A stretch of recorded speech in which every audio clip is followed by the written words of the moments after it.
How are y'all doing? Welcome to the kitchen. We're going to be exploring history in a good old-fashioned, hands-on approach. Now, for those of y'all that don't know me, history has always played a huge part in my life. And because of that, I'm currently in my last year towards my undergraduate degree in the subject.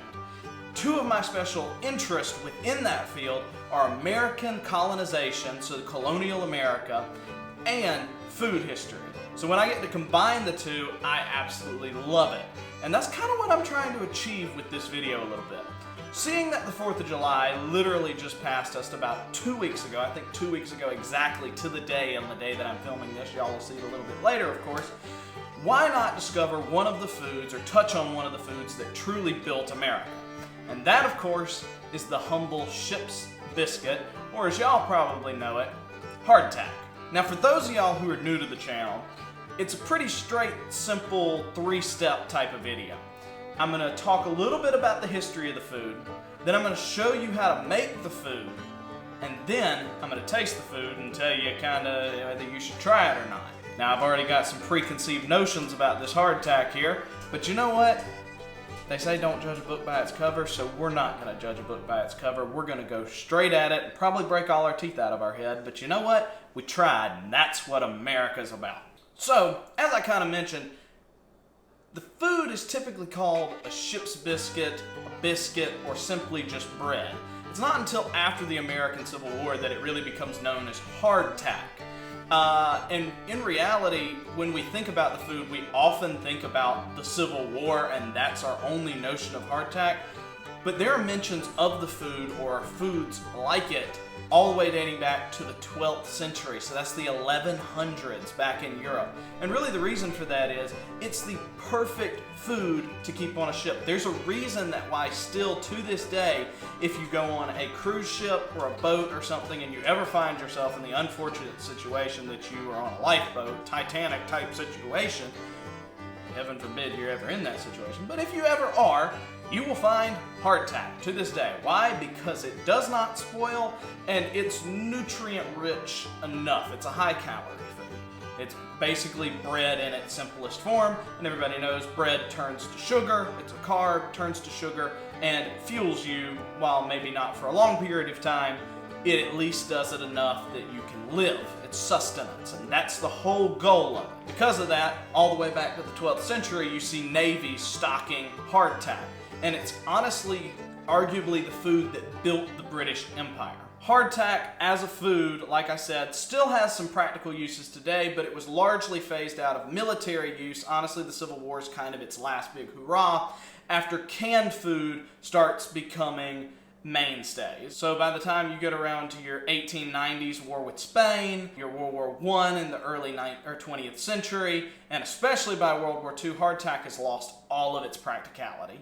There is canned foods, preservatives are now becoming a thing. You don't need hardtack anymore to sustain an army. Plus you start to see dietary ideas come into factor where people really shouldn't be living on salt, bread, and meat alone. They actually need some sustenance like fresh fruits and vegetables. And you start to see that come around as you get into the 20th and 21st century, and hardtack kind of falls to the wayside. Nevertheless though, we're going to build some today. And it's a super simple recipe. Super simple, and I highly encourage you to try it on your own. So let's get down into building it. So, old recipes, 9 times out of 10, are gonna measure things, solid ingredients, dry ingredients, with weight, instead of our typical liquid measurements that you often see today. So we need 1 pound of flour. Now, if you're trying to make it completely authentic, you want probably a medium grit flour, a medium grained flour. I unfortunately don't have that. They don't sell that at the local grocery store around me. So we have some plain old white flour. It'll do the job. Then we have a 1/4 ounce of salt. So 1 pound of flour, 1/4 ounce of salt. And the water's where it gets a little bit touchy. We're going to eyeball the water. All right, so we've got our 1 pound of flour, and we're going to take our 1/4 ounce of salt and just put it in there. Then we're going to bust out the handy dandy fork here and mix it around. What our goal is to kind of break up any kind of clumps in the flour. It probably would not hurt to sift the flour if you have the ability. I honestly didn't think that far ahead. And we're just going to really make sure that there's no salty spots in the flour. We want to evenly disperse the flour. Okay? Now we've kind of done that. Let's break into adding our water. Now we want a stiff dough. So your best bet is to add water sparingly. You can always add more water, but you can't always take more water away. And it's going to want to clump on you. That's just going to be the natural effect. I would encourage you to get in there with your hands after you initially break this up, because if you go right into it straight away from the water, it's going to all stick to your hands and you're going to get nowhere fast. So start off with that fork and add water as you go. Now that we got our dough situated, we're going to let it sit here for about 30 minutes to kind of really let those enzymes and whatnot work.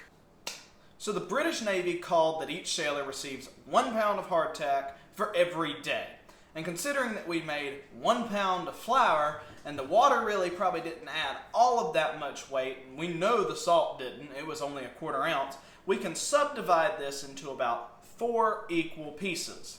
Now, while the typical connotation of hardtack is the perfect little 3x3 hole punch squares that you often see in the 19th century, that's simply not the case with hardtack for the majority of its lifetime.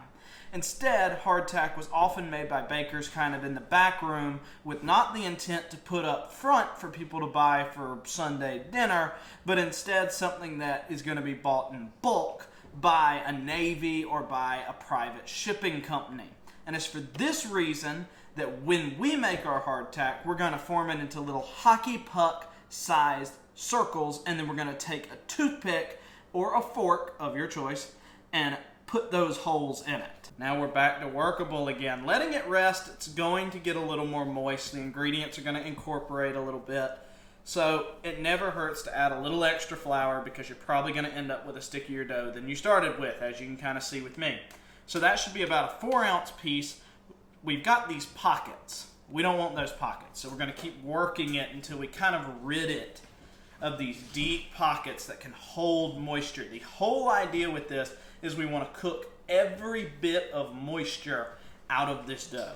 And the really only true way to get that is to make it as uniform as possible and to put those holes in it so it can draw out moisture. So we get a nice uniform, and we want it about 1/4 inch thick. So we're looking for kind of thin, actually. And the reason for that, like I said, is we want to get rid of that water. So there we go, about 1/4 inch thick, kind of spongy. We're going to put it on our board like so, and we're going to pull a fork and we're going to stab holes in it.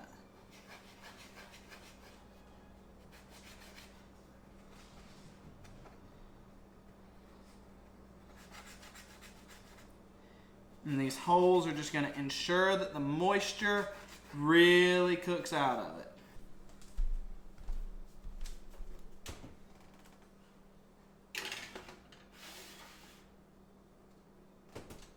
So we preheated our oven to 350 degrees, a rather low temperature, but kind of like I've said throughout the video, the idea is that we cook all of the moisture out of the bread itself.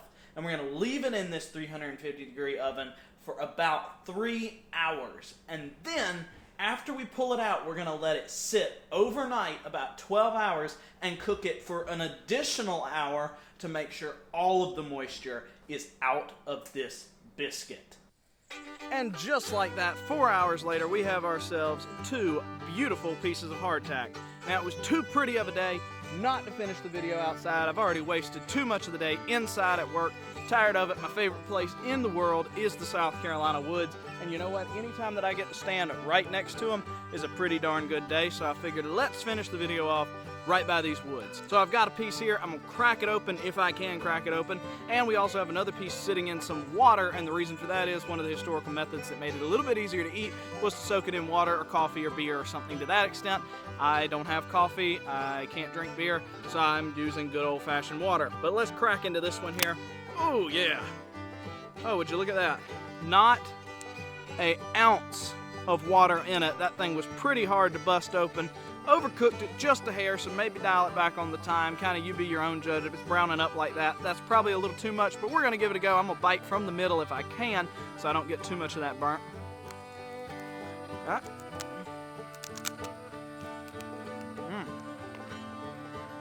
Can't even bite it, guys. That's...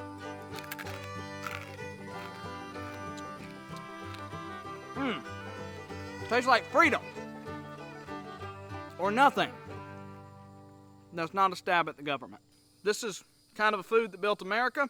Could you imagine being promised to come to the new world where prosperity lives and you had to live on this for the first 2-3 months of your cross-European, cross-sea journey, and this is what you got to look forward to? And you're just thinking about the cows and the pigs and the chickens when you get over there, because when you're living on this for 2 months, you're gonna be a little bit ornery. Ooh, I think I've broke it too. Now we've got ourselves a nice little subsection that's been soaking in some warm water for a couple minutes, probably about 20 minutes, and we're gonna give it a bite. Oh yeah. 10 times more palatable. Not that there was a lot of flavor in the old piece, but this sucked any available flavor out of it, but I'm not breaking my teeth. And you know what? When I'm on a boat, and I'm literally just trying to survive, and my dental health is probably not up to modern standards, I will take this any day over that, whatever I just ate. Give me just a second to chew. I want to get back to y'all with some concluding thoughts.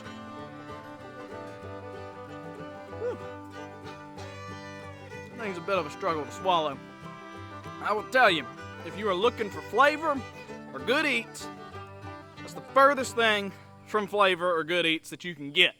Now, if you're looking for a fun activity with kids, like I was homeschooled for years, my mom could have pulled this video out, showed me what to do in middle school. It would have been the perfect little science and history lesson combined. You could have learned the joys of baking mixed with some of the historical accuracies of historical cooking, which is one of the coolest things that you can do in my humble opinion. Granted, I'm a little biased, but this is the perfect little science experiment and history class that you can do. So I highly encourage you, if you're wanting to do something fun with your kids out there, or kids, if you want to do something with your mom and your dad or whoever you got, bust out this video, have fun with it. It's not going to taste good, but you're going to understand history. That's what people who came to America and built America, and not even just America, but basically any heavily naval civilization before us, grew up on that. If you're around the 11th or the 1100s and forward, you ate ship's biscuits, hardtack, whatever you want to call it. So I've got a few pieces stowed away. We're gonna let it sit for a couple months. Hopefully it doesn't get any bugs in it. If it does, I don't know what I'm gonna do, but you know, I've never been afraid to eat some weird things. Nonetheless though, guys, I hope y'all enjoyed the video. Keep tuned for more videos just like that. If you will, like, share, subscribe, do the whole rambling thing that you hear all the time. We also need a name for the channel. I don't know yet. If you got any recommendations, let me know, please. We're gonna do some more cooking videos. I'm gonna fill y'all in on some other videos that we got coming because, kind of like I said, the outdoors is my favorite place, and I wanna do some videos in the outdoors. I used to run a YouTube channel a long time ago, about 5-6 years ago is when I started it. It was primarily outdoors. Stepped away from it for various reasons. I can fill you in on a later video if you so do wish. But this video, or this channel, is going to be much more on the history. It's going to be on cooking, but it's also going to be plenty of hunting, fishing, trapping, any of that good stuff that you do love and enjoy. So if you got a name for the channel, let us know. Stay tuned for lots of other videos. Subscribe for me, it really helps. Make sure you hit the bell, and I shall see you later. Thank you, guys.